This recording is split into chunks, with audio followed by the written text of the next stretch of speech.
Hello guys, welcome back to my channel. അപ്പോൾ ഇന്നത്തെ എൻ്റെ പുതിയ വീഡിയോയിലേക്ക് എല്ലാവർക്കും സ്വാഗതം.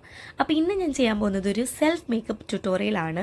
അതായത് കല്യാണങ്ങൾക്കോ ഫംഗ്ഷനോ ഒക്കെ പോകുമ്പോൾ സ്വന്തമായിട്ട് കുറച്ച് മേക്കപ്പ് ഒക്കെ ചെയ്ത് പോകണമെന്ന് ആഗ്രഹമുള്ളവർക്ക് വേണ്ടിയുള്ള ഒരു ട്യൂട്ടോറിയലാണ് കേട്ടോ. അപ്പോൾ ഞാൻ ഫസ്റ്റ് ഓഫ് ഓൾ ലെൻസാണ് വെച്ച് കൊടുക്കുന്നത്. അപ്പോൾ ലെൻസ് വയ്ക്കാൻ പാടുള്ളവർക്ക് വേണ്ടി ഞാൻ സ്പെഷ്യലായിട്ടൊരു വീഡിയോ ചെയ്തിട്ടുണ്ട്, കാണാത്തവർ കണ്ടു നോക്കുക കേട്ടോ. അപ്പോൾ നമ്മുടെ ഫസ്റ്റ് ബേസിക് ആയിട്ടുള്ള സ്റ്റെപ്പ് ടോണർ അപ്ലൈ ചെയ്യുക എന്നുള്ളതാണ്. ഞാനിവിടെ എടുത്തിരിക്കുന്നത് ഡോട്ട് ആൻഡ് കീയുടെ ടോണറാണ് കേട്ടോ. അപ്പോൾ ഹൈഡ്രേഷനാണ് ലക്ഷ്യമെങ്കിൽ യൂസ് ചെയ്യാൻ പറ്റിയ അടിപൊളിയായിട്ടുള്ള ഒരു ടോണറാണ് നമ്മുടെ ഡോട്ട് ആൻഡ് കീയുടെ ടോണർ. ഇത് നമ്മുടെ ഫേസിൽ നന്നായിട്ട് ഹൈഡ്രേഷൻ തരുന്നുണ്ട്. ഹൈഡ്രോലോണിക് ആസിഡ് ഒക്കെയാണ് ഈ ഒരു ടോണറിൻ്റെ കണ്ടന്റ് എന്ന് വെച്ചാൽ. ദെൻ നെക്സ്റ്റ് സ്റ്റെപ്പ് എന്ന് വെച്ചാൽ മോയ്സ്ചറൈസിങ് ആണ്. ഞാനിവിടെ മമാർത്തിൻ്റെ റൈസ് ഓയിൽ ഫ്രീ ഫേസ് മോയ്സ്ചറൈസറാണ് എടുത്തിരിക്കുന്നത്. അത്യാവശ്യം നല്ലൊരു ആവറേജ് മോയ്സ്ചറൈസറാണ് ഇത് കേട്ടോ. നമ്മുടെ ഫേസിനെ ഒരുപാട് ഓയിലി ആക്കുകയോ അങ്ങനെയൊന്നും ചെയ്യുന്നില്ല. നല്ല രീതിയിൽ മോയ്സ്ചറൈസ് ചെയ്യാൻ പറ്റിയൊരു മോയ്സ്ചറൈസറാണ്. എൻ്റെ ഫേവറേറ്റ് മോയ്സ്ചറൈസറുകളിൽ ഒന്നാണ് ഈ ഒരു മോയ്സ്ചറൈസർ. അടുത്ത സ്റ്റെപ്പ് എന്ന് വെച്ചാൽ ഞാൻ ഇവിടെ ഒരു ഐ റോളറാണ് യൂസ് ചെയ്യുന്നത്. ഇത് ഡേം ഡോക്കിൻ്റെ ഐ റോളറാണ് കേട്ടോ. അപ്പോൾ പഫിനെസ്സോ ഡാർക്ക് സർക്കിളോ ഒക്കെ ഉള്ളവർക്ക് യൂസ് ചെയ്യാൻ പറ്റിയൊരു ഐ റോളറാണ്. പിന്നെ നമ്മൾ സ്ട്രെസ് ആയിട്ടിരിക്കുന്ന സമയത്ത് ഈ ഐ റോളർ കൊണ്ടൊന്ന് ഇങ്ങനെ റൊട്ടേറ്റ് ചെയ്ത് കൊടുക്കുമ്പോൾ കിട്ടുന്നൊരു നല്ലൊരു സ്ട്രെസ് റിലീഫാണ്. എൻ്റെ അടുത്തതായിട്ട് ഞാൻ യൂസ് ചെയ്യാൻ പോകുന്നത് നമ്മുടെ സൺസ്ക്രീനാണ്. അക്വലോജിക്കയുടെ സൺസ്ക്രീനാണ് കേട്ടോ. അപ്പോൾ ഞാൻ 2 ഫിംഗർ റൂളിലാണ് അപ്ലൈ ചെയ്ത് കൊടുക്കുന്നത്. സൺസ്ക്രീൻ മസ്റ്റായിട്ടാണ്. സൺസ്ക്രീനും മോയ്സ്ചറൈസറും സ്കിപ്പ് ചെയ്യാതിരിക്കുക. മാക്സിമം നിങ്ങൾ എപ്പോഴും മേക്കപ്പ് ചെയ്താലും ഇല്ലെങ്കിലും ഒക്കെ ഉൾപ്പെടുത്താൻ നോക്കേണ്ട ഒരു സംഭവമാണ് കേട്ടോ. അപ്പോൾ ഇത് ഞാൻ നമ്മുടെ ഫേസിൽ ഫുൾ അപ്ലൈ ചെയ്ത് കൊടുത്തിട്ടുണ്ട്. അടുത്തതാണ് നമ്മുടെ മെയിൻ താരം NYBയുടെ ഒരു ഹൈലൈറ്റിംഗ് ക്രീം, അതായത് ഒരു സ്ട്രോബ് ക്രീം എന്ന് പറയാം. ഇത് ഞാൻ എൻ്റെ ഫേസിൽ അപ്ലൈ ചെയ്ത് കൊടുക്കുകയാണെങ്കിൽ നിങ്ങൾക്ക് ഫൗണ്ടേഷൻ്റെ കൂടെയോ എങ്ങനെ വേണമെങ്കിലും അപ്ലൈ ചെയ്ത് കൊടുക്കാം. ഞാനിവിടെ നിങ്ങൾക്ക് ഇതിൻ്റെ കറക്റ്റ് റിസൾട്ട് കാണിക്കാൻ വേണ്ടിയാണ് ഡയറക്റ്റ് അപ്ലൈ ചെയ്ത് കൊടുക്കുന്നത്. ഇത് ഇടുമ്പോഴത്തേക്ക് നമ്മുടെ ഒരു ഇൻറ്റേർണൽ ഗ്ലോ ആണ്, ഒരു പിങ്കിഷ് ഗ്ലോ നിങ്ങൾക്ക് കാണാൻ. കണ്ടോ, എൻ്റെ ഫേസിൽ ആകെ നല്ലൊരു ഗ്ലോ വന്നിട്ടുണ്ട്. അപ്പോൾ ഇതിൻ്റെ പുറത്തോട്ടാണ് ഞാൻ ഈ ഫൗണ്ടേഷൻ അപ്ലൈ ചെയ്ത് കൊടുക്കാൻ പോകുന്നത്. അപ്പോൾ ഞാനിവിടെ എടുക്കുന്ന ഫൗണ്ടേഷൻ നമ്മുടെ LA Girlന്റെ HD ഫൗണ്ടേഷനാണ്. ഇതൊരു അടിപൊളി ഫൗണ്ടേഷനാണ് കേട്ടോ. അത്യാവശ്യം കവറേജ് തരുന്നുണ്ട്. അതുപോലെ തന്നെ നല്ല ലോങ് ലാസ്റ്റിംഗ് ആയിട്ടുള്ളൊരു ഫൗണ്ടേഷനാണ്. നമുക്ക് ഇങ്ങനെ കല്യാണത്തിനും ഫംഗ്ഷനിലൊക്കെ നമുക്ക് വേണ്ടത് അത്യാവശ്യം ലോങ് ലാസ്റ്റിംഗ് ആയിട്ടുള്ള ഒരെണ്ണമാണല്ലോ. അപ്പോൾ ഇത് നമുക്ക് ചൂസ് ചെയ്യാൻ പറ്റുന്ന ഒരെണ്ണമാണ് കേട്ടോ. പിന്നെ ഞാൻ ബ്ലൂ ഹെവൻ്റെ മേക്കപ്പ് സെറ്റിംഗ് സ്പ്രേ എടുത്തിട്ടൊന്ന് അടിച്ചു കൊടുക്കുന്നുണ്ട്. ഇങ്ങനെ അടിച്ചു കൊടുക്കുന്നതിൻ്റെ ഉപയോഗം എന്താണെന്ന് വെച്ചാൽ നന്നായിട്ട് ബ്ലെൻഡ് ചെയ്യാനായിട്ട് സഹായിക്കും. നമുക്ക് കുറച്ചുകൂടി ഈസി ആക്കും, അതുപോലെ തന്നെ ലോങ് ലാസ്റ്റിംഗും ആക്കും നമ്മുടെ മേക്കപ്പ്.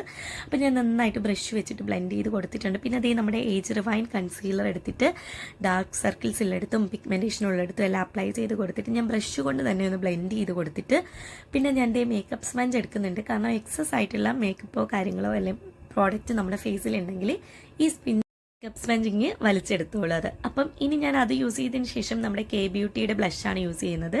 അത്യാവശ്യം സ്റ്റാൻഡേർഡ് ആയിട്ടുള്ള ബ്ലഷുകളുടെ കൂട്ടത്തിലൊന്നാണ് കേട്ടോ K-Beautyയുടെ ഈ ഒരു ബ്ലഷ്. എൻ്റെ പേഴ്സണൽ ഫേവറേറ്റ് ആയിട്ടുള്ളൊരു ബ്ലഷാണ്. ഞാൻ ബ്ലഷ് ഇതായി നന്നായിട്ട് ബ്ലെൻഡ് ചെയ്ത് കൊടുക്കുന്നുണ്ട്. പിന്നെ ഞാൻ K-Beautyയുടെ തന്നെ കോണ്ടോർ സ്റ്റിക്ക് എടുത്തിട്ടുണ്ട്. ഇതൊരു ലൈറ്റ് ഷെയ്ഡാണ് ഈ ഒരു കോണ്ടോർ സ്റ്റിക്ക് എന്ന് വെച്ചാൽ. അപ്പം ഞാൻ നമ്മുടെ ചീക്കിൽ അതുപോലെ തന്നെ എൻ്റെ ഡബിൾ ചിന്നുള്ളടുത്ത് ഒന്ന് ചെയ്ത് കൊടുക്കുന്നുണ്ട്. പിന്നെ ഞാൻ കറക്റ്റായിട്ട് നമ്മുടെ നോസിൽ വന്ന് ചെയ്ത് കൊടുക്കുന്നുണ്ട്.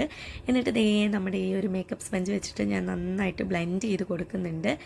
അപ്പോൾ ഈ ഒരു കോണ്ടോർ യൂസ് ചെയ്യുമ്പോൾ നമ്മുടെ ഫേസിൽ നല്ലൊരു മാറ്റം ഉണ്ടാവും, നല്ലൊരു തിന്നായിട്ട് തോന്നും. ഫാറ്റി ആയിട്ടുള്ള ഫേസൊക്കെ ഉള്ളവർ മസ്റ്റായിട്ട് കോണ്ടോർ യൂസ് ചെയ്യുക കേട്ടോ. അത് കഴിഞ്ഞ് ഞാൻ സ്വിസ് ബ്യൂട്ടിയുടെ ഒരു ഐബ്രോ ഫില്ലർ എടുത്തിട്ട് ഫില്ല് ചെയ്ത് കൊടുത്തിട്ടുണ്ട്. പിന്നെ ഞാൻ നമ്മുടെ ഐ ഷാഡോ അപ്ലൈ ചെയ്ത് കൊടുക്കുന്നുണ്ട്. നമ്മുടെ സാരിയോട് മാച്ചിങ് ആയിട്ടുള്ളൊരു കളറാണ് ഞാൻ അപ്ലൈ ചെയ്ത് കൊടുക്കുന്നത്. ഈ ഒരു 2 ഷെയ്ഡ് മിക്സ് ചെയ്തിട്ടാണ് ഞാൻ അപ്ലൈ ചെയ്ത് കൊടുക്കുന്നത്. ആൻഡ് ഐ ഷാഡോ നല്ല രീതിയിൽ അപ്ലൈ ചെയ്ത് കൊടുക്കുക, നന്നായിട്ട് ബ്ലെൻഡ് ചെയ്ത് കൊടുക്കുക. ഐ ഷാഡോ ഒക്കെ അപ്ലൈ ചെയ്യുമ്പോൾ ബ്ലെൻഡിങ്ങിലാണ് ഏറ്റവും വലിയ കാര്യം ഇരിക്കുന്നത്. അപ്പോൾ നന്നായിട്ട് ബ്ലെൻഡ് ചെയ്ത് കൊടുക്കുക. അതിനുശേഷം ഞാൻ ഐലൈനർ അപ്ലൈ ചെയ്ത് കൊടുക്കുകയാണ്.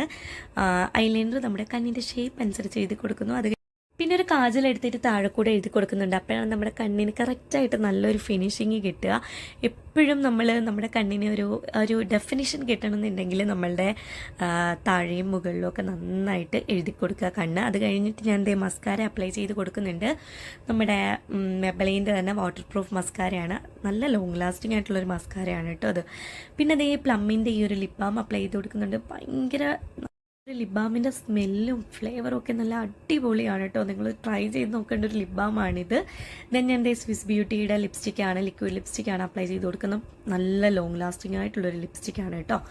അത് കഴിഞ്ഞ് ഞാൻ എക്സസ് ആയിട്ടുള്ള പ്രോഡക്റ്റ് നമ്മുടെ കോട്ടൺ പാഡ് വെച്ചിട്ട് എടുക്കുന്നുണ്ട് നമ്മുടെ ലിപ്സ്റ്റിക്ക്. അത് കഴിഞ്ഞിട്ട് നമ്മൾ ഹെയർ സ്റ്റൈലിംഗ് ആണ് ചെയ്ത് കൊടുക്കാൻ പോകുന്നത്. ഞാനിവിടെ മിഡിൽ പാർട്ടീഷനാണ് എടുക്കുന്നത്. അപ്പോൾ മിഡിൽ പാർട്ടീഷൻ എടുത്തതിന് ശേഷം കുറച്ച് മുടി എടുത്തിട്ട് ഞാൻ ദേ ഫ്രണ്ടിലോട്ട് എടുക്കുന്നുണ്ട്.